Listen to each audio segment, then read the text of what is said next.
Okay. This is Mr. Yee Yee. I'm in the Yee Yee Studios today, and I want all of you guys to like and subscribe to this situation. This is Mr. Yee Yee. We have another episode here with you today, and you already know who I am. You know what I mean. But today we got in the building.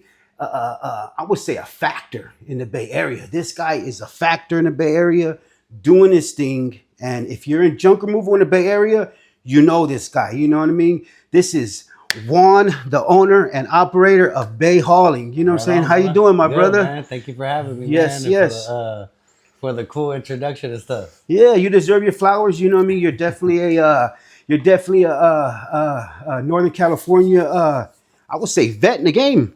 Yeah. When it comes to junk removal. Been doing it for a minute. I think I qualify for a vet, man. So we've been at it for a while. So Juan, when did you start Bay Hauling?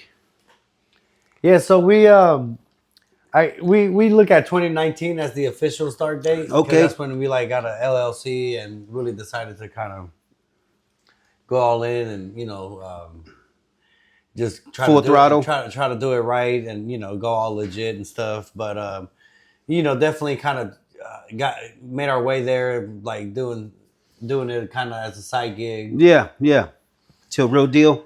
Yeah. So, but initially we the first thing I did was I got my general contractor license. My dad used to do real estate. Oh, nice. And so he when I got out of high school, I would go on jobs with him and stuff. Yeah. I didn't really decide to continue school. I did go later on a couple semesters for the general contractor. One of the license. kids where you had to help pops.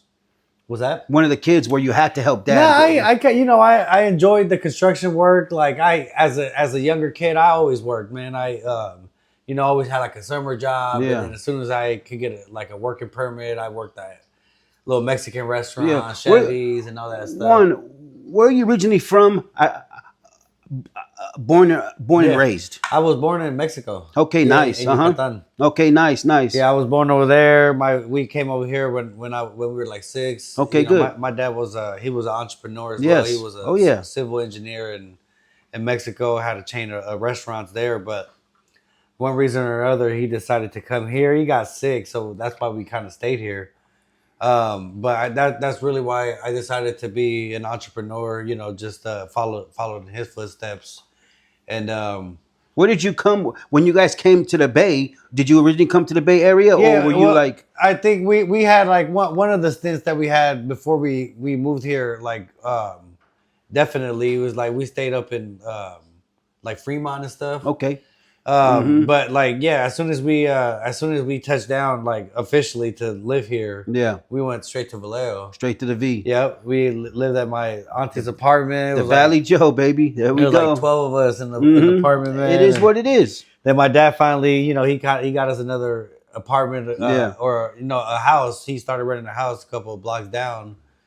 And then eventually, a couple of years after that, he was able to buy the house. But he was real sick, so he couldn't really work for a while. But he hustled his way up, man, and got us into a house again. And so so I like to work, man. So I always had a little summer job. I used to like going back to Mexico, so I like to make my own little money. Yeah, especially being from the Bay, you gotta hustle. You don't eat. Yeah, man. And so straight 707's been in the bloodline for a while. Yeah. So man.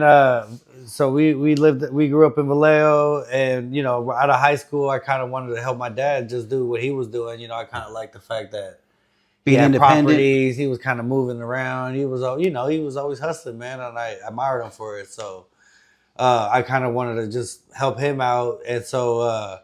Started doing little, jobs like sheetrock or whatever. Yeah, remodeling, remodeling the little fixer uppers, contractor type of shit. And then we eventually we were doing bigger jobs and felt the need to get a contractor's license. So I was like, man, I'll do it. I go get the contractor's license. Yeah, oh yeah, that's big. So I did that, man. But I learned very quick. I wasn't a really good business owner, man. So I didn't know the power of delegation at the point. And one day I'd be on the roof, fixing the roof. Next day I'd be on my knees fixing the tile. Another doing day everything. So general contractor is supposed to have his team of subcontractors, and they're kind of running the job, and the other teams are doing, the different phases of the project. But I try to do every phase. So I learned very quick, man, that I was pretty much making every mistake in business. And 5 years later, when it was time to like renew the license, I just kind of let it go, man. One thing that one kind of like silver lining from the whole situation was that I had a dump truck that I bought for like the demolition job. Nice, nice. So you were already skilled with a dump truck Yeah, and driving them. It was like an old little '97 Ford truck, like dump truck, bro. Mm-hmm. It was. I mean, I'll send you the picture so you can put Yeah, it up. yeah, Man. yeah. It didn't look like much, man. Mhm. But we, we would do the little demo jobs, and I'd be, going, I'd try to get out of the job site, go to the dump, and people ask me sometimes, like, can you like haul this for me to the dump, this and that. So I was like, man, yeah, I'll do it. And sometimes I'd be too busy at a job site that I had to be at every day, so I send a couple guys to just do the little like hauling stuff. I was like, man, this is actually a little more scalable, man. I don't have to be at every job site. And pretty much everything that burned me out from being a contractor was the complete opposite with being able to run the junk removal company. So like, I didn't have to be at every job site. The guys just had to be, cool guys at the time. We did our best to hire, man. It was, Yes, it's definitely a learning process. You start with like, family members and friends and stuff, man. But it wasn't like they had to know how to be carpenters or painters and stuff. So like they didn't have to be, I guess, they were skilled guys in their own right, but they didn't have to, have a certain trade skill or whatever. Yeah. And so I saw it could be promising, man. So I started messing around with like logos and stuff, and for a couple of years I was just that side job guy. I was in and out, like between side jobs, construction. I didn't have a general contractor license anymore, and I was kind of doing this little, junk hauling thing on the side and stuff. So, I had my little truck and trailer rig, man, and eventually I try to be like the everything hauling guy. So I had a truck and trailer. I'd rent you a trailer if you needed to load it yourself. I had a box truck where I take on like moving jobs. I had like a pickup where I'll go and with a lawnmower and cut your grass, and I had my dump truck. And did you any time ever look at a YouTube video and say, man, maybe I seen this guy on YouTube, maybe I need to look like that too? Or did you just see like 1-800 junk? Or at that time, so we're talking like 2012 when I was making that transition and stuff. So nobody was doing it on YouTube yet, and 1-800 Got Junk was that target and stuff. But then again, I just I wasn't really aiming at that franchise look yet. You know what I'm saying? I was just trying to make money. You was making like, money. I already had turning a dollar. At that point, I already had a dump truck already. My second kid on the way and stuff. Oh wow, yeah, okay. And so I had to make money, man. I was I for sure had one kid, and I was trying to get out of my parents' house, man. I had fixed up the garage. Yeah. And me and my wife, we've been together since we were since I was 16 and stuff, man. So like, it's a blessing. She been there the whole time and stuff, man. And we started off in my parents' garage, and we just had to get up out of there, Nice. Yeah. Oh yeah. I had to make money, man. So I was doing whatever I could at the time, like whatever came, like fell on my lap, I'd take it and run with it, man. So I think at one point, again, my dad, being an entrepreneur, used to kind of tell me like, man, like, I'd be taking him to his doctor appointments, and I'd be answering the phone, like and talking to the customer. He'd be like, hey, man, be careful and stuff. And he'd be like, you should have somebody, taking these calls for you, man. And, I see sometimes you have a team, you should pick a good team of guys and, teach them how to do the stuff. That way you ain't got to be doing everything, man. I was like, yeah, all right, Pops, whatever.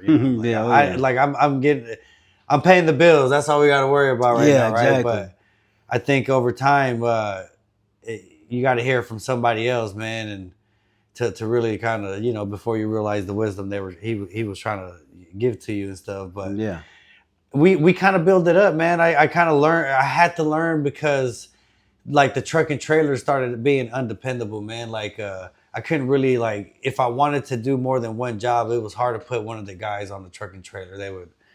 I had different size trailers with different tow hitches. Sometimes they'd like I had them fly off the truck. Then the lights would mess up on me. Then the brakes would kind of act funny, man. I could never really get it right with the truck and trailer. And then the box truck, it was a pain in the ass to like unload it and stuff, man. And then eventually, like, you know, I with mentorship and talking to other professionals, that's kind of what you're doing right now. Yeah, with the being podcast, around the right man. leaders, just like, being just kind of, you know, trying to feed off of other people. I learned that you got even like in the niche, you have to be even more niched. And so like the first lesson was don't make the same mistake as a contractor and try to do everything from the roof to the tile. Yeah.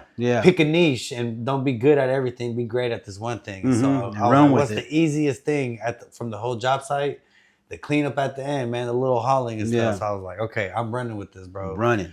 So I decided to run with the hauling thing, and then even then I started kind of getting distracted with the little shiny stuff with the moving and the, you know, of course, the trailer rentals. It's hard to reject that money. And so, but it wasn't until I got disciplined, man, and I was like, all right, let me try to do something. Let me try to do something a little right, man. And so I try to, and more than anything, it was because I got frustrated with dealing with the friends, not real employees. Yeah. Kind of, you know, dealing with the trucks I bought off of like Craigslist or at the auction and stuff, which definitely, man, were blessings, like 100%. All them dudes that helped me out, man, they were good people and stuff. But, you know, like they were kind of 1 foot in, 1 foot out. They had their careers or their jobs already. They were just doing me solid, man. And so I'll forever be grateful for that. But even the trucks, man, they were beaters and stuff, but they got me there. They paid the bills, man. They got my, you know, I was able to raise my kids on that, eventually buy a house in Vallejo, man. But even then I felt like there was a time where, all right, that was Bay Hauling 1.0, man. Like when are we stepping into 2.0 and stuff? Yeah. 2.0 happened, man. And I thought it was, you know, I was like, man, let me see what would happen if I try to get a loan and stuff, man. And of course, I've been, you know, everything's been under the table for a long time. Of course, yeah. Like, yeah. You know, I'm when you're first starting and stuff, never really talked to a CPA. That was a nightmare, man. And that's a whole nother conversation. But it took me a while to maybe put a couple years of taxes together and stuff. But once I was frustrated and wanted to do it right, we did it right. And so we couldn't really get a loan right away because I couldn't prove the income and stuff, right? So that was kind of like a battle for a couple years. Like, man, I got these trucks. I'm finally getting some traction. I got customers, but trucks are breaking down and now I can't get to them, man. It was kind of a depressing stage, man. No doubt. It's like, you know, like the customers really think I'm professional, man. But then I'm leaving. Then I pull up with this truck and it's dripping oil on the driveway and stuff. Yeah. Oh yeah. I'm having to reschedule because I don't have the trucks. All four of the truck rigs maintenance, broke down. Or employees. Whatever, so anyhow, man. So we decide to like rent this new. To try to buy this truck, and we're getting turned down until I finally found like a equipment leasing company that also gave loans for equipment. And I guess the truck qualified for equipment. It was a super high rate, man. I was the guarantor. We jumped a bunch of loops, but I got the money, man, and bought the first used dump truck, man. And that's a funny story. I'll keep it brief, but it was used truck. The guys built a new bed on it, man. I go to pick up the truck after a couple months. I never did test drive it, man. I go in there and notice that it's a stick shift, bro. I had never drove a stick shift at the time. Wow. Yeah. Long story short, the dude, he didn't even think I could get the money. I got that truck, and then a couple months later, I was like, man, I came to get a second one. So I bought these two trucks. I'll send you the picture of those too, bro. Yeah. They didn't look like they look a lot better than whatever I had, man. And we were starting to kind of look a little uniform, man. I had my guys all in these orange Bay Hauling shirts. Okay. So it wasn't always black and blue with the gold. No. First it was 49er colors. It was white and red. That's how we dressed up the box truck. Go Niners. And then we and then I don't know, like everybody, I thought the orange and the neon green was the way to go. So we did that with the logo.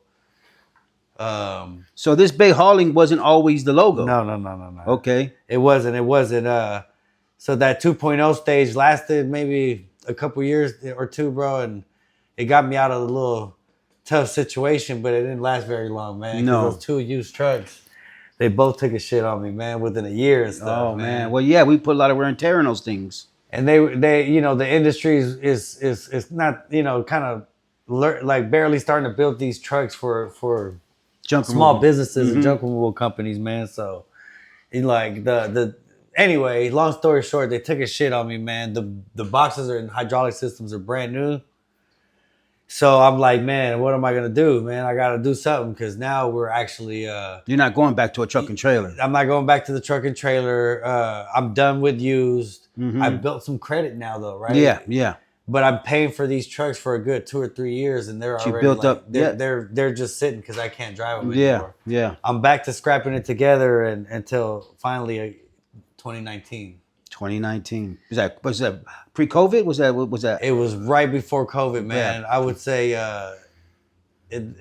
say 2018 is when I was like, okay, man, this is it, man. I can't keep on. I got to do something different, man. Yeah, time for a change. I'd made the mistake. I guess I also won't get into this too much, man. But like I started with a big warehouse, and a lot of my overhead went to the warehouse, and the big idea was to turn it into a thrift store and stuff. And it worked, man. Like on our first day open, we made like $1,000 selling stuff. Oh yeah. You know how. Yeah, we get free retail. Yeah, we get free inventory. We get free. Speaking of that, I got John Hauling coming up next on the interview. Oh yeah, that was the idea, right? Yeah, it was. I got John coming up. Do it like John, right? Like he had the antique right store. He has their antique store. You maximize everything, man, and he niched it with the antiques. But the mistake I made, I was everything, bro. I would sell everything.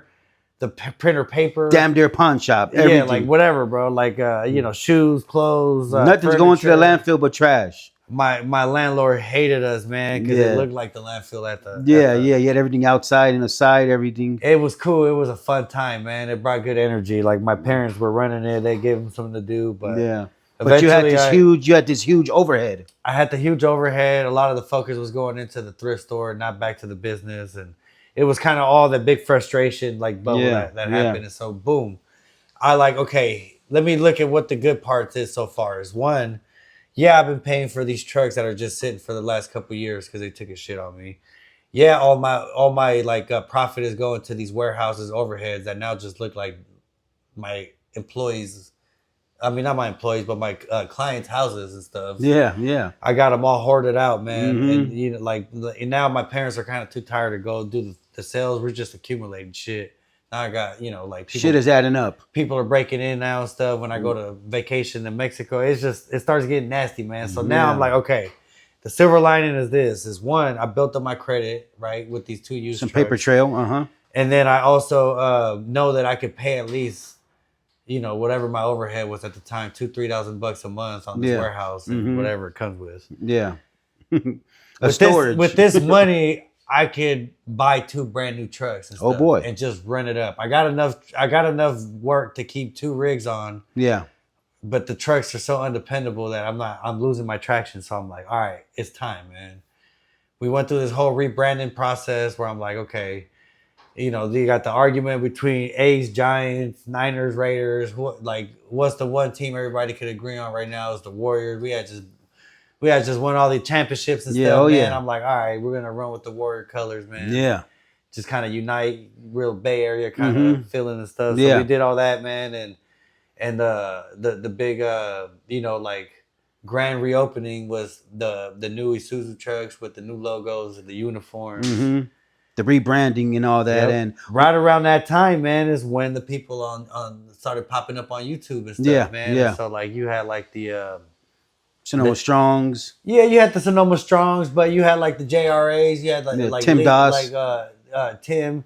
But I got Tim coming up too. I really like the one that really did catch my attention was Lee and the JRA. Yeah, JRA, and then eventually is it because they were at a bigger level? They were at that level. So they were where I wanted to be at, right? Yeah. They were like they were promoting having the brand new trucks when before it was only one, like in most markets it was only 1-800 got junk. Yeah. And they were like, you could be the local guy that has Yeah. And then like the what they were selling I was looking to buy at the time, right? Like so everything that wasn't working very well, though I had the trucks and though I had the uniforms and though I was starting to hire the employees, it felt like I was building this big old skyscraper without the foundation, and it was about to crumble any minute. Yeah, holding a lot of weight. You were holding a lot of weight. Yeah, because there wasn't no systems and processes, man. Like there was like you were saying, like guys could easily be stealing from me, be drinking in the trucks, be going, to like making stops at home with merchandise, like whatever it was. Side jobs. If there was and stuff like that was happening and stuff, and like now with the concept of having these brand new trucks and guys that didn't care, or maybe they didn't care, but there wasn't no systems to kind of regulate anything. Yeah, to watch everything. That started kind of feeling like an uneasy feeling, man. So yeah, especially when you're losing money. The concepts that they were talking about, it was like, man, like junk removal can be a legit industry. Like you can run this like the professional HVAC companies, or you could really like those named companies. We could be a normal household business, right? You could be like a plumber, electrician, like a roofer, like a regular blue collar company, man, and operate like the professionals. And there's no reason that if the 1-800-GOT-JUNK franchises or the Junk Kings or whatever could have the iPads and the nice websites that somebody local can't produce the same outcome. And so that was kind of what my goal was, man. And the big transition with the rebranding is doing everything right. And the look was good, but the back end stuff had to come with it too. And so, just building the manuals, the processes, the systems, just really trying to remove myself from the equation and stuff, man. And I realized very quick that my time on the truck was not very was not the best way I could use my time. No, not at all, because you're too busy. I was too busy trying to build something that was scalable that could function without me, man. So like, you had to fire yourself, right, from the wheel. I had to hire myself to a higher. I had to promote myself in the business. Right. Again, it all came with the scalability, being able to produce the work, and all that really came with the grind, man. Like when I was on the truck, man, I had never turned down a job. Like I do a job at 7 p.m. Like if somebody was rolling, I was the name. I give people the name your own price tool, bro. Sometimes I was doing whatever, the nasty jobs, and so I was able to build a good reputation. We were able to. You built that name. You built that brand, that customer service. You built that, because a lot of people don't realize that customer service is a brand. Yeah, you can go so far with your customer service that people refer you. They know who to call. And we leveraged Yelp at the time that a lot of people weren't using. People weren't advertising on it yet, man. And so that was kind of the big way that we were able to bite off the market share. And so that once we kind of built up the credit, we were able to get a little bit of funding and stuff, man. And we were able to invest that back into some marketing, some leads, advertising, getting into you got to pay to play. And then kind of and then really start building my organization chart, right? Just the idea of the whole thing is like building it up, build it to sell, right? Even though you might not sell it, it's just build it in that way to where you don't have to do every single part of the business, right? Yeah. And the idea is that, you build the systems, you build the processes. Now you build a culture, you have these core values. So that person which is you, like Rudy, no limit, that goes and kicks ass on the truck and people and build rapport with the client. Yes, sir. That's the culture that you want for No Limit, right? Yeah. So at Bay Holland, it was the same thing. I wanted the employees that went out and represented my brand, like you're saying, to be to treat them like just I like did you. And stuff. Yeah. So in order for me to get a group of guys that were like me, I had to build that culture, and we did that through core values and systems, having a mission, creating a vision, and then building all that into everything that we do, from the interview process to the training process, to the orientation. Everything that we do with the guys is just making sure that they understand that, like, hey, anybody can throw stuff on the truck, but not everybody is born with integrity and honesty and heart, and just a natural hardworking person. And so we look for those things first, and then we teach them obviously how to pack the truck and what to look for to recycle and do things, things so like basically that. You redid your whole system. You were almost like reborn, and you had to really do everything to where this has to be this way, this has to be this way, this has to be this way. We can't keep on going on the other ways because we won't get to that level. It was important for me to visualize what I wanted, right? And that was that level. Like man, I want to go all in, bro. Like, Yeah. you know, I want to be like Rudy in the Corvette, Yeah, bro. yeah, But yeah. you know, like I wanted to just give out that image that we were gonna be the professional guys, that we were looking to make a dent, man. We were trying to. Did you want to conquer the Bay? We wanted to disrupt, man. So Uh-huh. like, you Put a know, dent. Uh-huh.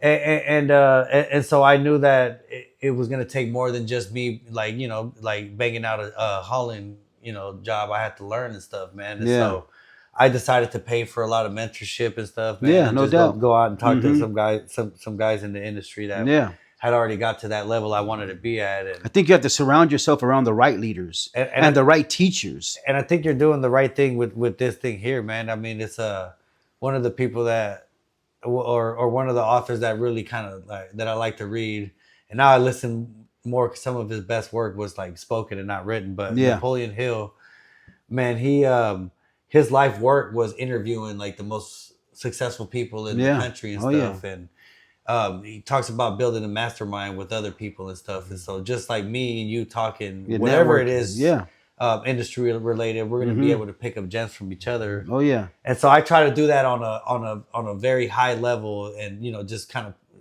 inject some steroids into it, and money when I say steroids, right? Yeah, of course. Go out there and pay for the mentorship, man. So I went through a few different mentors, man, from those guys at JRA to you know, Sam Schick and stuff that used to work with 1-800 Got Junk. So everybody always wants to know what the big guns are doing. And man, you why not find out from them? Why not invest? Stuff, man? Why not invest to the proper education? And so through some of those platforms and some of the cool, you know, like events, you know, like the Junk Con and stuff, and all the ones that Matt the is putting expos together, you know, here in the Bay Area, which is great because it's close to home. By the way, we missed you last year there. Yeah, I'll be there, man. I had a good excuse. We need not to be there. We need your truck to come this year because there's going to be so many people's trucks going to be there from the Bay. Okay. So so there's going to be a car show of trucks. I like that, man. So we need your truck to be there also. So you got Bay hauling in the building. There. I'll be there this year for sure, man. Because your truck is a major logo for the Bay Area in junk removal, my brother. That's what's up, man. And I give you your flowers because, you know, I seen you in my area and I said, man, he's getting it like that. I need to get it like that too. And, you know, it's just, you know, what you're doing is, you know what I mean, is proving to everybody that, you know, if you work hard and you sacrifice, you can do this. Yeah, man, anybody can do it, man. And there's no secret to it, man. Like the secret to success is usually in the work that you're avoiding. Straight up. So like, and that, you know, there's only so much like magic that comes from, you know, like growing your junk removal company, man. Like the blueprint is out there. You don't got to look too far. No. It's on YouTube, man. You can look it up. You know? So Juan, when you got your trucks, your first real deal truck, what did you look for? What size truck did you get as far as bed, diesel or gas? Yep. I probably fucked all that up too, man. It's okay. It was a learning lesson. Yeah, I think the first mistake was the used ones, and the bed size on those were 14 foot, 4 foot high, and then 8 feet wide. A little less. What was that, about 12 cubic yards? Or no, I think it's like 15? Maybe 16, 17 yards, something like that. Yeah, okay. And those were cool. I like those dimensions, but I didn't put the tunnel boxes on them. Yeah. And so that was kind of a pain in the ass, is not having somewhere to put your logos and everything. No, put the tools and stuff. Oh, yes, in back of you. Yes. So like we would lose like shovels and stuff all the time. Yeah, I could never put like a leaf blower or something back there. So that was a big learning curve there. And those were the used ones that I put those boxes on. We were able to transfer those onto newer trucks. Yeah. And add the tunnle boxes. So that was one of the upgrades. The first custom one that I did though, like brand new, I try to go like big or whatever with the 5 foot high walls. 5 foot walls, yeah. Same 12 foot concept, and then the same like width or whatever. But then we figured out it was hard to like load them once they were full, man, because they were so tall. high. Yeah, so tall. Yeah. So we scrapped that whole thing, and then eventually what we came around that worked for us was the 12 feet long, 4 feet high, 8 feet wide. We put the lift gates on them and the electric tarps. whatever it takes to eliminate like the potential injury or whatever. Yeah. For the guys, so the lift gate and the tarps kind of help with that. But I feel like that was a good size. It's just slightly bigger than the got junk trucks, but actually a little bit smaller than some of the bigger guns like in the local area. I just figure when people call and ask for prices, they just hear the numbers and stuff. Yeah. Right? Uh-huh. So if you got like a big huge truck and you got to charge a little bit more for yardage, Yeah. then you got to throw out this big number, and that's what kind of people scares them off. It scares them off. So we got kind of a slightly smaller truck. It still works for us as far as yardage and stuff. But when they see the truck come, it don't look smaller than anything. No, they don't even know. They don't. So would you say, because I'm a truck and trailer guy right now. So would you say, yes, you got the big 14-foot trailers, the 15 cubic yards. Would you say it's kind of better to have a smaller a box, because for one, you're probably working less and you're there less time, but you're still charging the same prices? Yeah, I think or a little bit less, but you're not there like me when I'm packing that trailer. Yeah. I'm just trying to be here one trip. So I'm famous for the camel hump loads. No, I got you. Yeah. I heard about those, man. Yeah, the camel. I mean, humps. we still do those, and I guess the comparison we have is that we got one of the big old trucks that's a foot taller, and then the other ones, and I swear we could get the same amount of stuff in both trucks. Yeah, but would you overload it though? The rim and that's it. Yeah, no. We packed the hell out of them. Yeah, man. Oh yeah. Yeah, we do a lot of those and stuff. Mostly because it's best practice, right? We don't want to try to screw like the clients over or whatever. Yeah.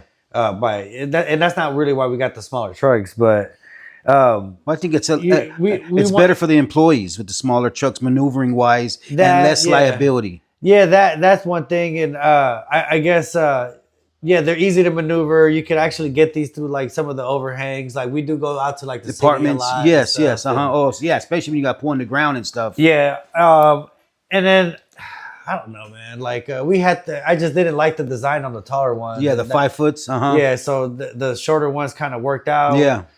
I didn't want to really raise my prices at some point, but the margins were getting a little tricky. So I guess when I decided to go just a little tad bit smaller, that kind of helped the margins a little bit. So. This all happened for a reason to you.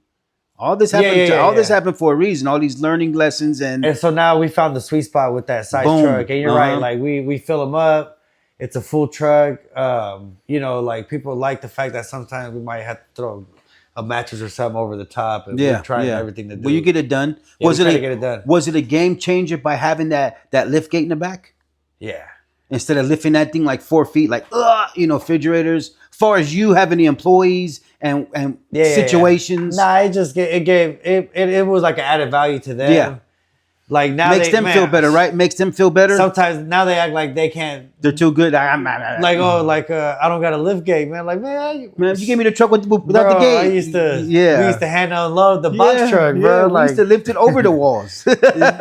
Exactly on the 5. Yeah, who cares? Get there, let's go. Yeah, but it's an added value. I mean, it's also one more thing that could get broken. And, no doubt. Especially when you have other people driving the equipment. So I mean, it's got its pros and cons. Mostly pros, man. It makes a piano like job super easy. Oh, for sure. Even if you break the legs off and drag that thing to the thing, then just lift it, boom, bam. Or like some people ask us, can you come take a motor? Yeah. Do you take motors? We'll take it. And I'm like, heck yeah! I gotta bring that thing. I gotta get a cherry picker. Right. I put that thing on wheels on the professional mover wheels, not the Harbor Freight wheels. The mover wheels, and we drag that thing. I bring my cherry picker. Yeah, that'll work. Boom, and sometimes I tilt my trailer, and that thing gets in there. Let's go, and that's easy money, and that's all scrap metal. Yeah, and that's steel. Yep. That's you take the starter off, take the alternator off. You can sell that separately, but these are things people are gonna learn. You know what I mean? It gets crazy, man. I mean, trying to grow a business. I mean, at one point, like you said. I don't know if you ever read the E-Myth, man, with Michael Gerber, and he talks about it. Yeah, I've heard about it. Like all the entrepreneurs, when they start a business, at least in the trade industry, they have what they call it entrepreneur seizure. It's like, man, and I had the same thing. It's like, man, I could load a dump truck. I could run a junk removal company, right? I felt like it was that easy. And so the learning curve came when it was you know, like Stepping it up. the backed up taxes. Now I gotta kind of learn at least how to navigate like QuickBooks and P&L and stuff. So do you use a CRM? Yeah. We run on Workies. Okay, nice. Oh yes, it's very easy. Yeah, Workies is cool, man. And so as we kind of grew and some of the stuff that Workies was able to provide, you know, it was important, like with the metrics, you know, and kind of keeping all the data that you need in there, the miles, everything. Yeah, just like, you know, seeing some of the employee performance and stuff, and where some of the work is coming from. Oh yeah, keeping track of like you know, what cities are producing. So Juan, at this time now, earlier in the stages, how many trucks did you have at one time? Or do you still have the same amount of trucks? Yeah, nah, we scaled back, man. So we had like when we did decide, you know, 2019 to go hard. Shoot, we weren't ready for the growth, man. Like everything that we kind of worked to do started kind of coming into fruition, man. And so especially at that time, you were like, you know, like there's not a lot of these people out here with a truck and trailer doing it like that. And so we did some of those game changing things, like putting on a CRM, wrapping the trucks, having the newer trucks. You know, started being active on social media, showing my face. You know what I mean? And then just kind of running a more professional kind of outfit. So like. It had a better reaction than I anticipated, man. So we grew super fast that first year, and then eventually, man, like 2 or 3 years later, we were starting to break into like the 7 figures in revenue and stuff, man. Yeah, and you know, like what happened at that point is when I started building kind of more of a scalable model. One thing that I felt to do was really kind of lock in on how to create a budget and have real projections. Like I was just seeing the, you know, money in the bank account, and that was all I was worried about, man. Yeah. So I didn't really do a great job of like keeping track of some of those key performance indicators and just being able to really lock in some good projections. I just knew that money was coming in, and we had to keep doing what we were doing, and so. I kept hiring people. Yeah. I kept filling in positions in my organization chart. I thought I needed iPads for every truck. I felt like every truck needed a drill in there, man. I felt like even though I hadn't hired the people, I needed to blow out the office with stations. So I wasn't really responsible, like you mentioned earlier. Yeah. With the money as it was coming in, but I didn't feel like I was being reckless. I felt like I was just investing money back into the business. Yes, you were just investing back into the business to make it this big old tidal wave, this big old you know what I mean? And so I just felt like, man, like I was just like throwing gas on the fire at the time, man. Yeah. It was just not knowing that this thing's about to erupt. So what I didn't you know, kind of figure was that the project, like you know, as I was bulking up the business, buying more trucks and hiring more people, the growth didn't like stay at that rapid stage and stuff. So now my overhead was crazy out of control, man. Yeah. So like I got a whole bunch of employees, a lot of guys with like families. They're really, you know, they're dependent on this job, so the pressure was on. I've got, you know, like people in the like, you know, office staff answering the phones. Yeah, no doubt. At least for the bill for all your stuff and everything. Right, because I mean, at that point, it would be hell to answer the phone and go out and you can't produce the work, you know, to kind of keep 3-4 trucks like busy and stuff. So like my full time was just marketing. So people were answering the phone. I had, you know, like a team doing a lot of the back end marketing, which I'm not doing much of anymore. And then, you know, like somebody kind of dealing with accounts. My wife is still like now at this point, she's left her job at her dermatology practice. Yeah, she's working with me full time. And, you know, so we got a full blown staff, and the overhead's crazy, man. And when it was good, everything was getting paid and it felt right. And then when all of a sudden the sales didn't increase at the same rate. Yeah, hit your plateau. Then then the bank account starts dwindling away. No doubt, man, no doubt. You gotta start to adapt. And so another one of my mentors, and through reading out these books, one concept that always stuck with me was that the top line is for vanity, the bottom line is for sanity, man. So all that shiny stuff. At one point we had 7 trucks. Wow, 7 trucks. And they were all, you know, no more than a year or 2 old. Yeah. And stuff, man. And I had, you know, Logoed up, everything. This is big right here. 7 trucks is huge in the game, especially in the Bay Area. Insurance, because you don't have these other type of insurances now. So, which are probably a little cheaper now, but just insurance, overhead, leases, gasoline. Oh my God, I could just imagine. It just at one point I think there was one day we put them all out, man. But I was just, again, as I was kind of growing it was always best practice to buy one truck right before you needed it, man. And, yeah, because you never know. And so I just kept on doing that. But I definitely got reckless. I definitely overshot, man, and everything didn't work out the way it did. So it took a lot of strategic thinking, man, and a lot. Yeah, I mean, shoot, bro. Blood, sweat, and tears is 100% true. A lot of stress, man, but we had to, kind of swallow our pride and scale back. And it wasn't really all by choice, man. Like God has, works in mysterious ways, man, and amen. And nothing that happened was luck or my skill or nothing. It was him the whole time. Yeah, he's our compass. I always say, junk removal was the vehicle, man, but Jesus, we asked Jesus to take the wheel and he answered, man. It's been him doing everything the whole time, man. I just pray and I do the best I can to listen to what he tells me. Yeah. But it hasn't been easy by far, man. I don't want to be one of those guys that kind of glamours everything, tells everybody, hey, come to junk removal, man. Yeah. There's money to be made, man. And I think if you ask me today, I've won already, man. I was able to raise my kids off of junk removal. Yeah, no doubt. We bought our house in Vallejo, off of junk removal. I was able to buy our second house, beautiful, in Vacaville, man, and we kept that.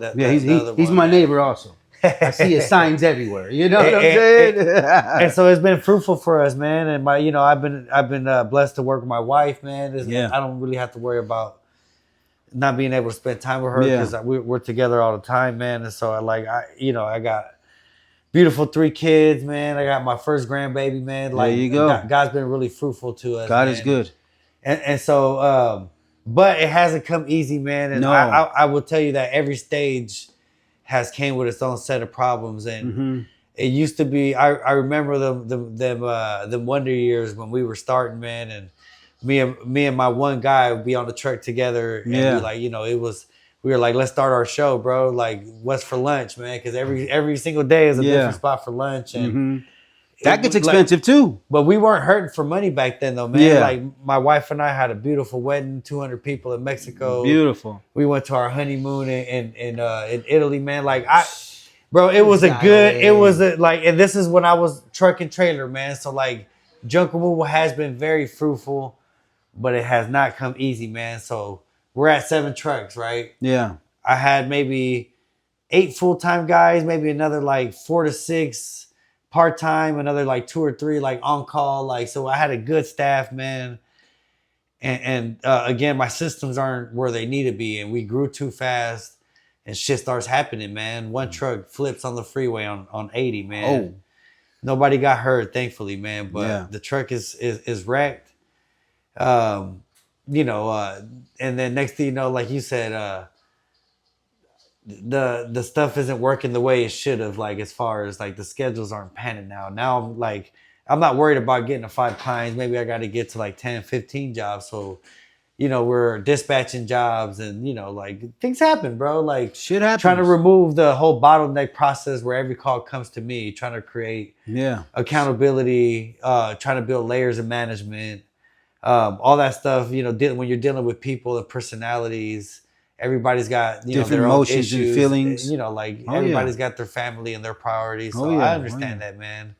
One big phase that we had to switch on is realizing that what kind of business we wanted to have, and I realized mine was going to be employee centered. Everything was going to be all about the employees, man. Yeah. And the strategy was you take care of your people, they're going to take care of your clients, and that's going to build loyalty, man. No doubt. That's how you kind of grow. Being the right leader. Being the right leader. So it's been hard, man. It's been hard to like scale back, and now we got 5 trucks. They don't all get ran. Like it feels like there's usually always one that's not running for one reason or the other, Yeah, whether it's yeah. like a battery or Damn. it needs maintenance Tires. or tires, whatever it is. So we usually got 4 available trucks on a regular day, man. We might dispatch, like 3 of them and stuff. Sometimes Yeah. only 2, sometimes only 1, man. Sometimes it gets super busy. I start flirting with the concept of buying another one, and then it gets slow again. I'm like, fuck, I'm glad I didn't do nothing stupid,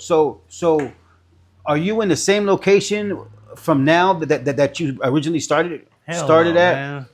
Nah, we bounced around, man. Bounced around. We first spot we officially got. Obviously, we all start in our garage or whatever. Of course, right? I'm still in my garage.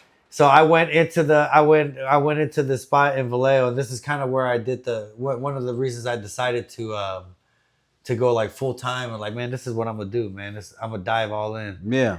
Is when I was kind of between construction and hauling, I worked for this general contractor, and he had a nice shop on Florida Street. He used to be the old Rogers Bottling Company. Yeah. And he called me for a junk job, man. I had like an ad on a newspaper. I was paying like $40 for it, man. And he called me to clean up a job site.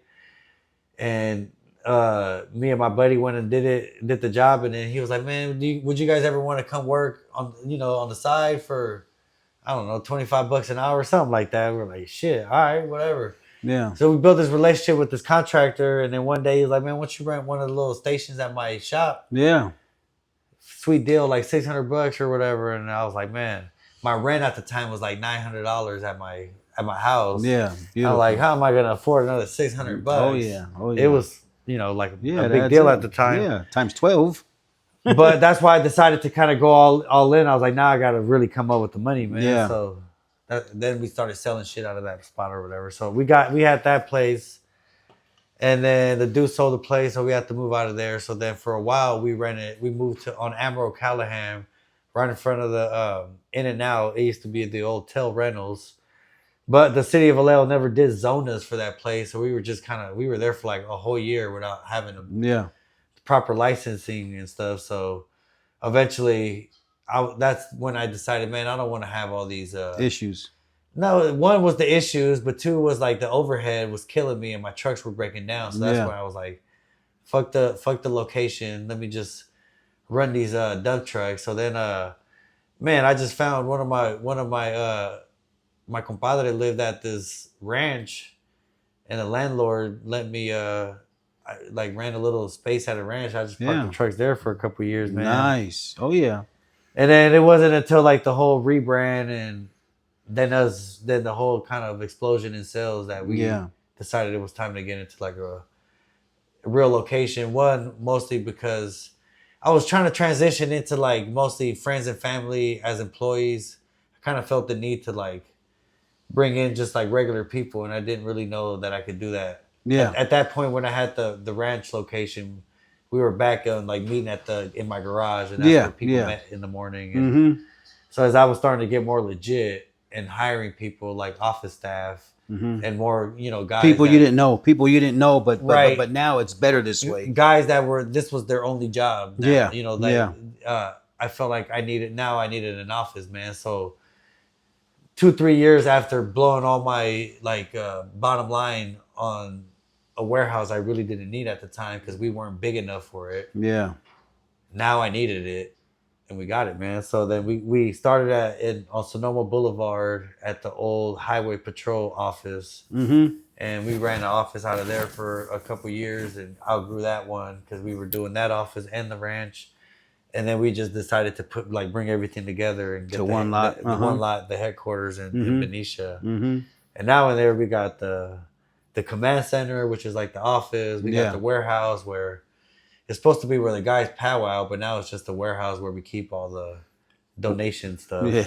Oh yeah. Then we got a metal yard that you can't even walk into, but we recycle the metal, the e-waste, the stuff we can't donate, and there's so much shit you could recycle. So how does that work with you, Juan, that you are recycling all the metal? Do you have a team that breaks down all the metal from copper to aluminum, or are you just loading one of your trucks and taking it down to Alco or wherever you take it?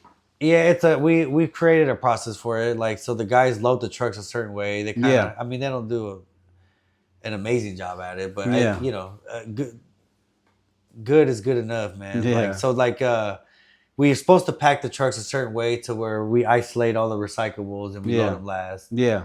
Obviously, there's a tier of what's worth more than other stuff, like Of course. copper, computers, and stuff. Those might be worth more than like the scrap metal or Yeah. stuff. So we've got a chart of what's The worth system, money and the way it goes, the way it goes. So like we got a system of what's good, where stuff goes, and then the way they load the truck, obviously.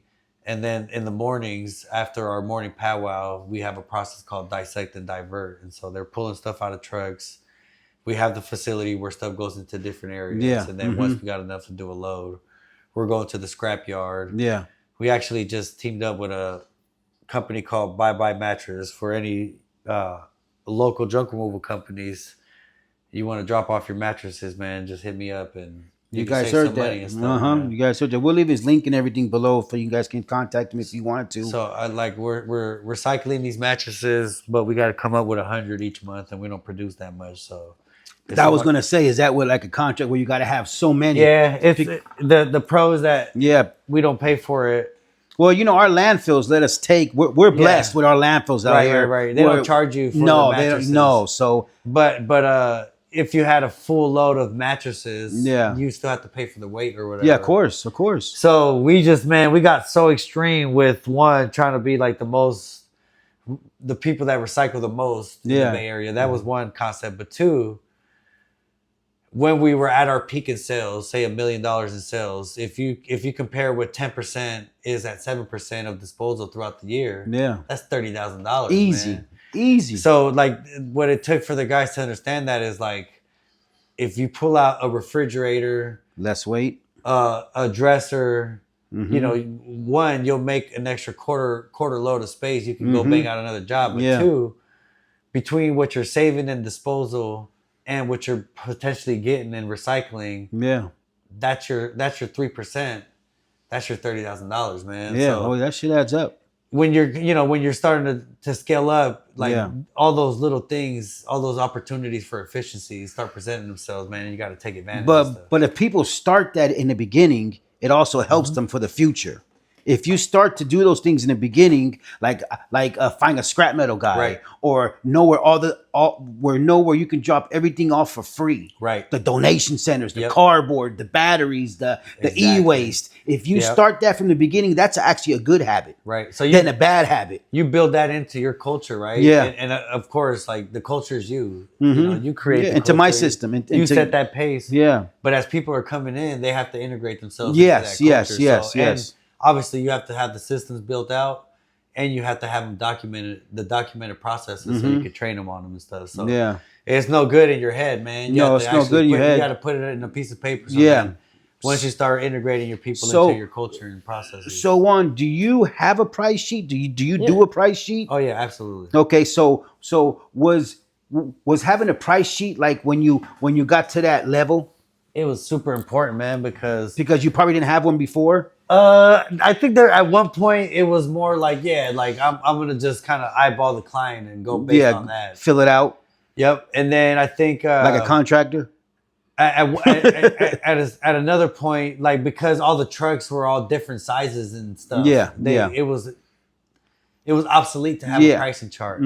But again, it kind of fell into place with the uniformity of the trucks all being the same size, looking the same, that we actually had a pricing system. But it became most essential when other people were out doing the estimates and stuff. They had to have a price. They have to go by that.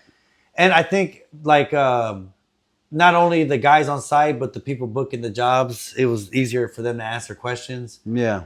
And then once we did it and implemented, man, it was just always, why did we wait so long to do that? It was like the right thing to do. So is your price sheet on your website? If clients go, it has to be in person. I like for people to call me because again, everything's systemized. Yeah. From the way that people are answering the phone call to the way that the guys are booking, to the way that they book the sales, they find objections and stuff, to now when the guys get on site and they try to land the job, all that is systemized and stuff. And so, having that like very clean cut was important. Having that crystal clear. Right, crystal clear to everybody and stuff. And so like, you know, if there was any question about how we charged and they didn't know how to answer the question, you could lose that sale. Or, you know, Easy. so when we started paying for advertising and there was a customer acquisition cost, and each call meant that we were spending money. Par per click. We had, again, building those efficiencies in, we realized that just with clients dropping off on the phone call, we were losing money. So Juan, would you say if you want to scale this business, you need to invest into some kind of paid advertising? Or could you get it more with referrals and word of mouth? Or just by social media, free social media presence. I think it's important to have to implement everything, man. You gotta have the total package. I mean, it's like Lex Luger. It depends what you want to be, right? A good like NFL team has a run game, has a good defense, has a good front line. I like that. See, you know what I mean? So like has a good coach, a good front office. No doubt, they have a huge team. And I think to get them to the bowl, any one of those, like any good team that has, they can have the best quarterback in the league, but if they don't have a good line, a good offense, so like they're not going to be a championship level team. Those championship level teams are just clicking on every single cylinder. He's dropping that knowledge to you guys right now. I'm getting that knowledge I'm soaking it up. He doesn't realize, but I couldn't tell you that, like, man, if you got somebody that's got money is just gonna pour a shitload of money into like paid advertising is gonna blow up. I'm like, yeah, they could bite off a good piece of the market share, but man, it's still costing you at the end of the year. The best way I could describe it, man, is that I try to be number 2 in every department, because honestly, there's guys that are beating me everywhere and stuff, right? Yeah. There's some guys out there that are killing it on Facebook. Oh, we know. Facebook Marketplace. We know. And they're getting more work than me on Facebook. If I could just be number 2, I'm biting off the piece of market share. So I'm not gonna, just because I'm paying a shitload of money on pay-per-click campaigns, stop doing the organic Facebook stuff. Now, would you say having a website is very important in this business? Because there's some haulers out here who don't have a website. Yeah, I think, again, I mean, to each his own, to each his own, man. I think I think that's why it's important to really have that that discovery phase of your company, to realize what the end game is. Like, who do you want to be? You know, like when it's all said and done, and what's your exit strategy, right? So like, if you don't want 4 or 5 trucks, why are you going to be spending money on like advertising? If scaling isn't what you're up to, like what your plan is, right? If you just want to have a cool business, something you can retire on, you can make enough money to pay the bills by just filling up your schedule and being on a couple jobs, there's nothing wrong with that, man. There's absolutely nothing wrong with that. And I think, again, some of the most profitable years that I had was being on the truck, not having a website, not paying for advertising, man. Those are the years that we ran the wedding and we went on the vacations and stuff. I feel like now, with my overhead being so high and with me having the houses, I'm so much more pinched for disposable income, man, than I was when it was just a smaller operation.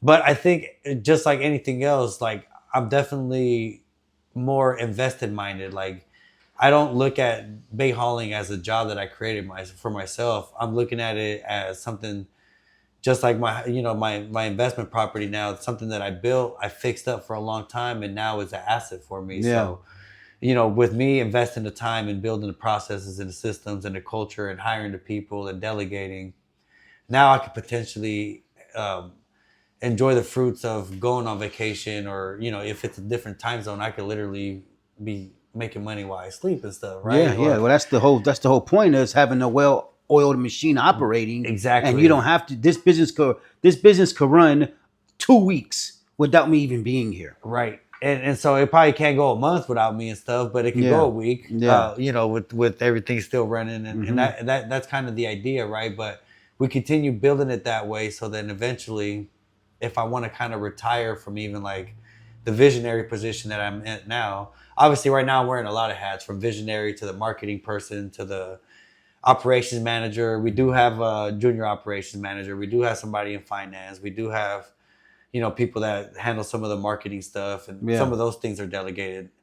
but I'm still wearing a lot of the hats, right? But the Yeah. idea is that one day I could delegate every single one of those positions, including the visionary role, maybe put in a CEO, maybe put in a general Yeah. manager, whatever it is, or build up my EBITDA, the equity of my business, right? Yeah. To where it's worth something to investors and I could either go into like private equity or just sell it to somebody. Yeah. But, you know, like if it depends on me all the time and if I have to do every single phase of the operation, then it's really not worth very much without me, man. And so Yeah.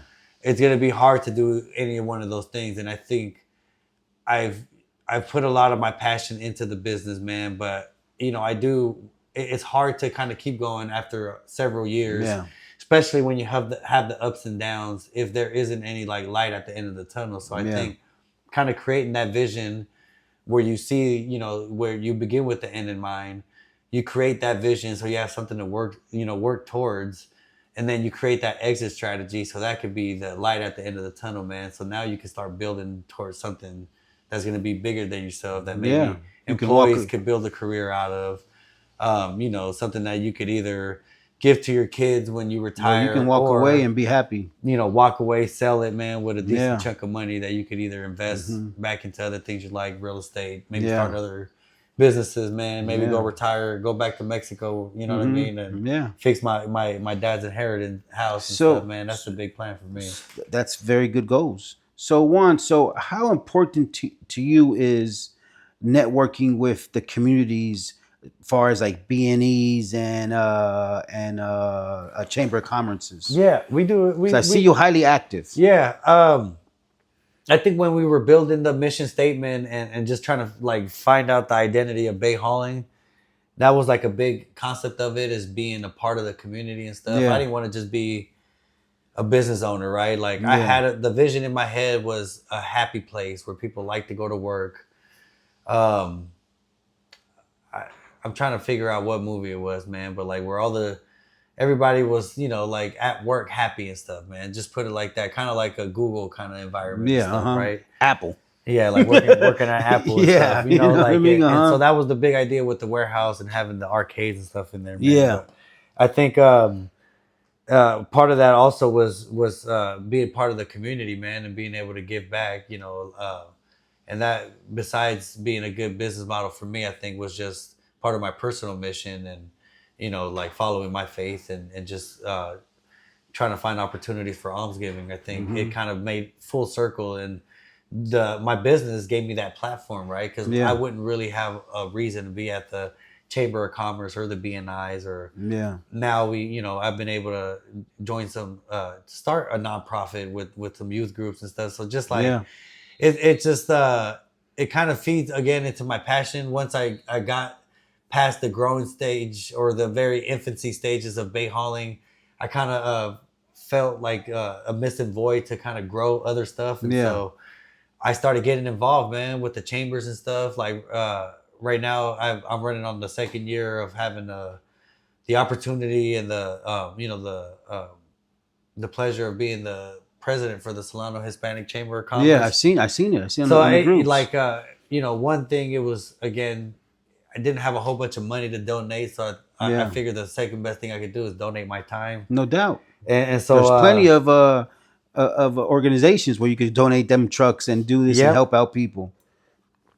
So it does help, obviously, to promote my business, man. Of course. Like you want to try to stay in front of as much people as possible, and so it gives me a platform to doing that. But it's opened other doors for me too, man. Like another little plug-in is last year, I don't know if you ever heard of the SBDC, Small Business Development Center. They got one Solano, Napa, but they're nationwide. Yeah. And it's just government or federally funded advisors. Yeah. So anything from you know, like finance to HR to marketing, sales. They have a professional in that field that can help you at no cost, and they're being paid by the federal government. So long story short, SBDC, for me being a client for a long time, I pretty much like took advantage of them 100%. And so they offered me a position as an advisor, man. So that's now big, yeah. That you know, trust. I could kind of help people develop some of those systems, and like kind of companies that quote unquote, not everybody's in junk removal, but some of the folks that are trying to get off the truck, right? Yeah. I could just share my experience because that's what you're doing now. You're hearing me, man. It's not. I'm not out the woods. Like life ain't easy, man. It's just like no, but more money, more problems. Yeah, right? Like, but I could at least share my experience and try to teach people, or at least help people get to the level I got at, if they really want that, right? Yeah. Again, the discovery stage is going to let you know whether you want to scale up and grow something in that way, or if you want to just build a very strong brand for yourself and a good job and a very good income, man. Because I guarantee, a lot of the guys that are still on the truck today have more money in their savings account than me and stuff, man. Well, but it's the same idea. You look out right? for a lot of people. That's one part of it, man. And the second part is that, again, it's an investment for me, man. Yeah. Like the money hopefully will come in my exit strategy once I build up this company that's sellable, or if How long you been in now, Juan? How long you been in junk removal now? Shoot, man. I guess I don't know. You can set any of those dates, man. From me running the dump truck with in my dad's construction company. I mean, that was. You said 2012? Yeah, I graduated in 2003. I was doing the construction from then to 2008. So, shoot, I mean, you could even really date it back to 2008 when I first kind of started thinking about it, That's almost 20 big ones. That's so almost 20 años. In 2008, I was doing hauling without knowing that, I could build a business. You didn't realize it, I think the first logo concept was like in 2013. That's when I got in with the contractor dude. Yeah. But again, I date the opening date. Bay Hauling LLC was established the rebirth. in 2019. Yeah, the rebirth. When you really say, what this is it. Like we made the kind of money that I could provide for my family. Yeah, and stuff, and not just like living in my parents' garage. And so you guys are seeing it. Here is Juan right here, who's built it from the ground up, and is very successful. Just told you his story. That it's so big and you can really scale your business, but you got to do it right. You got to go through all the phases, and you have to do all your homework. It's not just about paying for Google ads or paying for ads. You got to get out there and, like you said, be seen from the communities, from the BNIs, from the chambers, and putting in your thing and really knowing your homework. Because what he's talking about right now is like, wow. Like I'm like, do I want that? Do I want that, or am I just happy with double trailer Rudy? You know what I'm saying? Because my wife's in the medical field. She works, at the local hospitals, and we're blessed. She brings in the income, and a medical. Yeah, I mean, we've made some mistakes, man. I mean, we're working on perfecting the platform that we built for ourselves. And I mean, like, that's good that you had that. And had I done it differently, my wife probably wouldn't have left her job, man. Now we put all our eggs in one basket, right? And now I'm working really hard into building my other streams. Yes. Through the properties, through the advising, through the... But junk removal got you there. Junk removal got me there. The chambers and stuff opened other doors. Yeah, no doubt. So, definitely. I mean, it's all... I think at the end of the day, Rudy, man, it's like... God finds a way to reward you through life, right? And it's He leads us. The balance has to be... You got to give more than you receive, right? Like the more you give, the more you receive. So you just got to be giving all the time. Yes, bro. Whether it's just like just a smile and a handshake to somebody, man. Well, like Juan does. This guy throws so many free drop-offs that, you know what I mean? He's just... I met this guy one day. I pulled up on him with the Corvette. He's in my neighborhood. You know what I mean? Doing a e-waste free drop off all of your e-waste. And I said, man, I gotta go pull up on Juan. I gotta go introduce myself. Right on, man. You know what I mean? I remember that. And that was cool. And I went up to Juan with respect and everything, and we talked for a few minutes, and we had some good words. And he was just like, "Here's my number. Reach out to me." And that's what I'm creating here. That's what the thing that I like to show everybody out there is that you can network and use each other, not use each other, help each other. And if I need a question, I know I can call Juan and say, "Hey, Juan, I'm having some trouble. What do you think I should do? Do you think I should go that route? Or what do you think?" And with all his experience, it's a bonus for me to know him and to say, "Hey, man, put your pride to the side and ask me a question, man." And that's the type of mentors you want to be, the people you want to be. around. And it's not only that, man. It's about just building those mastermind relationships, bro. Yeah. Because we learn off of each other and No stuff. doubt. It ain't, there's like, you obviously know what you're doing in life, bro. You know what I mean? Like Still trying to figure it out, but I'm getting there. Yeah. But I mean, that's the idea is, like you said, there is no pride, man. And like I was saying, Napoleon Hill, man, he went interviewing Powerful the people. name. All we got to do is build those masterminds and keep the connections going, man. So that's why I started the 707 connection, because I got all these haulers around me. I can call all these guys, and if I have a big job, we'd come help each other. And me and Todd from Three Kings, we do a lot of jobs together.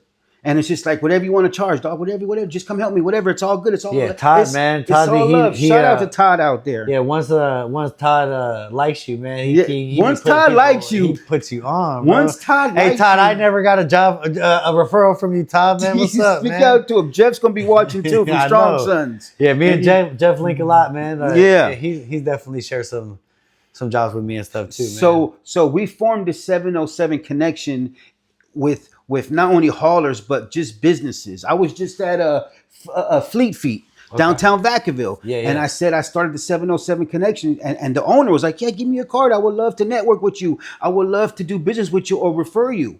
And that's what it's all about, keeping that connection. And you don't have to pay a monthly fee or nothing, but it's just everybody networking and word of mouth. Yeah. And being able to rely on people. Like, I would love for Bay Hauling to be part of the 707 connection. Through, you know what I'm saying? Yeah, give me the invite, bro. You know what I mean? No. You're here. This is a 707 connection, but Juan, you go through the whole Bay Area. Yeah, we go wherever the money is at, man. Yeah. I would love to do the majority of my work in Solano County. Yeah, I'm just blessed. I'm just blessed, but you get those big. I just see he had a big office clean out in San Francisco. Yeah, and that's, you know what I mean. That's where his, you know what I'm saying. So Yeah, I think in time. That takes time to get to those levels. Well, yeah. Again, you got to just chase that kind of stuff, man. But it's important. It's important to do it all and stuff. So we love staying at home, man. If we get more 707 work, bro, I would never pay those tolls and all that gas. Yeah. And when the guys are traveling out there and they're on the clock, man, all that costs money. So if I could fill up a schedule, just doing jobs here in the 707, bro, that would be lovely. But the reality is that you go where it takes you. Yeah, I go where it takes me. Yeah. So we build up some good relationships with some vertical clients that give us consistent work that depend on you. So, and we depend on them. Of course. So if they ask me to go, 30, 45 minutes away, we're taking that drive. I have one of the Northern California storage companies out here, and I meet with the director. I got to go to Santa Rosa. I got to go here. I got to go there just to pick up just to clean out a freaking 5x8. But they depend on me. Yeah. And they don't give no one else that call but me. Yep. You know what I mean? Hopefully I don't see Juan over there now. You know what I mean? Juan might go say, I could do it. You know what I'm saying? But it's a blessing, Juan, having you on the show today, my brother. I know your time is so valuable. Phone be going off, employees calling him and just do it, and just him stopping by and giving us, you know what I mean? What would you recommend to someone who's just starting this business, Juan? What would you just, maybe a few sentences, what would you recommend to somebody who's just starting this business? Tough question. That's a good question, man. I think like we were saying, man, I think you gotta go through that discovery stage and just kind of like know what you want, know who you are first, right? Yeah. And that's gonna kind of help everything fall into place. Yeah. Like if you want to be the competition to the franchises, yeah, then you build your business around that. Yeah. But if that's not what your vision is, there's no sense in trying to figure out how to spend thousands of dollars on marketing and stuff like that, right? So I think once you figure that out, then man, I got a lot of input for people starting out the business. Yeah. Like where do you market at? Like, what kind of truck to drive, and I like to tell people to be as professional as they can be from day one. Yeah, no doubt.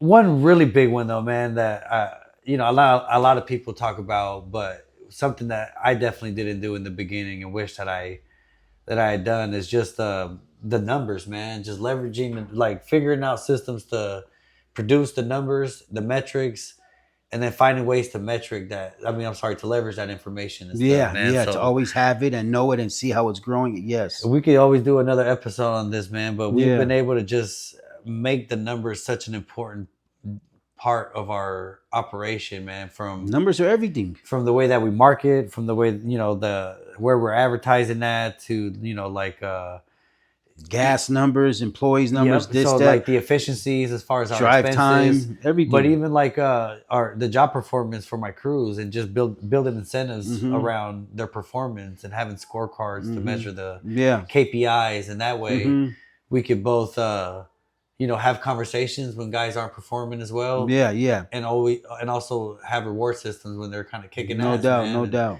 have ways for them to get rewarded. Anyway, man, you might have to bring me back so I can share some. Yeah, of that no stuff, doubt. We'll man. give you. I got one last one, Juan. All Here's right. the last one right here. Yes, sir. Do you prefer gasoline or diesel? Yeah. That's a good question, man. Yeah, that's the last I got one. mostly diesels. Partly because that was kind of the big thing, is when I was buying the trucks, Isuzu was only making the GWR or whatever, the gross weight. Yeah, GWR. For a diesel a model, right? Package, So, I could have probably got a lighter truck. I should have probably got a lighter truck and just went with the gas. Yeah. But I got mostly diesels. I got one gas one now, which also presented some issues as far as like guys putting diesel and gas and diesels and stuff, which happened one time. Yeah, whoops. Hence, we were at 7. Trucks, we went down to 5. Yeah. That's another story right there. Yeah, that's another story. If I could do it different now, I probably would have went with gas instead of the diesel.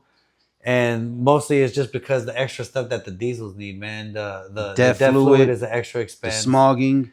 They don't get smog, but like those particulate filter systems can always have these little hiccups, and those repairs are expensive. The whole And just the maintenance on them. Just the maintenance on them. It's just tougher, and the gas is cheaper to maintain. Yeah, a little more practical to pump. And unleaded is cheaper because out here in Northern California it's hot. We're pumping that AC. I think the worst part is the regulation, man. California regulations, no doubt. That was kind of the biggest thing. And again, this is a whole nother story, but one of the main reasons why I ditched old, and those old rigs that I bought, they weren't compliant. They weren't carb compliant. Yeah. So all the trucks, I had to buy them the way they were to be compliant in the state of California. That's another reason I would have got gas instead of diesel. Moving forward, if I do upgrade my fleet or continue buying trucks, if I do get into that phase of continue to grow the business myself, I will probably invest in gas trucks. But yeah, I got mostly diesels, man. It is what it is. I got a diesel too. I got to smog it every 2 years. The check engine light keeps on going on. Yeah. And I got a brand new truck, 2022. And the check engine light keeps on going on. And this is just so many these California missions. I got a 2021 Isuzu's been down for 3 months because it's on lit mode. Yeah. The gauge for the DEF stopped working. Yeah.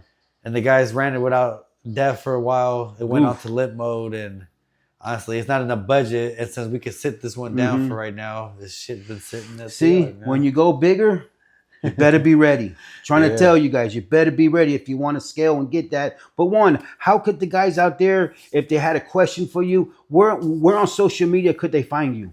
Yep. So follow me on Instagram. It's at Bay Hauling. That's also the Facebook. I got to get my TikTok game up, bro. I'm not on TikTok. But if anybody really wants to ask Bay Hauling, Facebook. Yep, YouTube as well. We don't do a whole lot, man. No, it's okay. This might help him turn around. Like, I gotta get back in the podcast. Well, man, you guys subscribe to my channel, man. Yeah. Follow me. And Bay Hauling, right? Bay Hauling on YouTube. I might post some more content, man. We would love to do a ride along with Juan and see how Juan gets down like James Brown. and Let's do a do it, ride bro. along with him and see. I wanted to do an interview at his warehouse to see his fleet and everything. It's kind of you know what I messy mean? right now, man. It's okay. We got another time for that. But make sure you guys subscribe to Bay Hauling's YouTube, Bay Hauling's Instagram, Yep. Bay Hauling's Facebook. And, you know, if you guys want to see a nice website, what's the website? Yeah, bayhauling.net, www.bayhauling.net, not com. Mm-hmm.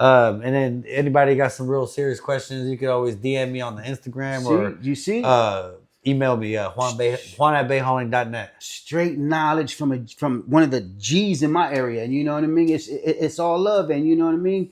Thank you guys for tuning in today. This was the Yee Yee Show. And, you know, make sure you guys like and subscribe. Leave a comment. If you guys have a comment, you guys want to reach out to one of us, or you you have a show idea, reach out to me. This is Mr. Yee Yee, and you know, it was a blessing interviewing my guy today. And you know what I mean? It's nothing but love right here. This is knowledge right here, and it is what it is. With that said, we're gonna get out of here, and that's a wrap. Oh boy.